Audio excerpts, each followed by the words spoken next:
Here's our easy roasted carrots made with cumin and maple syrup. Our family loves these. Prep the carrots first. You can cut them however you like, but try to keep them similar in thickness. I'm slicing my carrots between 1/2 and 1 inch thick. Place the carrots into a bowl and then add 2 tablespoons of oil, a 1/2 teaspoon of salt and a 1/2 teaspoon of black pepper, a 1/2 teaspoon of ground cumin, and 1 tablespoon of maple syrup. Toss the carrots, oil, and spices until well coated, and then spread them onto a baking sheet. Try to make sure that the carrots are in one layer so that they brown in the oven.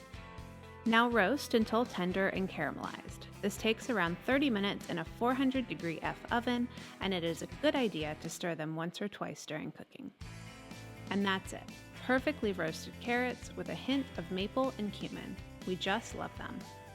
As always, the full recipe is on Inspired Taste. Enjoy! Thanks for watching. If you love this video, we have lots more. Make sure you subscribe to our YouTube channel and say hi on Facebook, Twitter, or Instagram. We're at Inspired Taste.